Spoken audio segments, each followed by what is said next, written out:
تو کوئی بھی شخص بڑا ایڈلٹ جو ہے جی وہ ڈانٹ کو برداشت ہی نہیں کرتا وہ ڈانٹ کو اپنی بےعزتی سمجھتا ہے نا. تو ایک بچہ بےعزتی کیوں نہیں سمجھتا؟ ہم یہ کیوں سمجھتے ہیں کہ ہم چونکہ بڑے ہیں لہٰذا ہمیں اس بات کا اختیار ہے کہ ہم اپنے بچے کو جو مرضی کہہ دیں.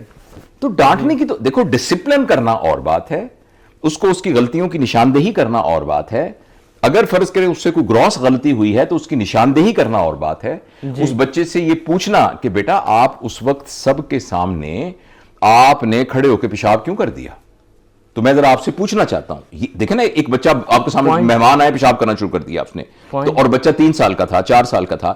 اچھا اب یہ ہے کہ اس بچے سے اس ایکٹ کے بارے میں دریافت کر کے اس کو ایک پازیٹیو ایٹیچیوڈ بتانا، اس کو بتانا کہ بیٹا اس کے کیا نقصانات ہوئے، یہ کیوں نہیں کرنا چاہیے، اس کی کیا لمیٹیشن ہے، یہ تو بالکل درست ہے.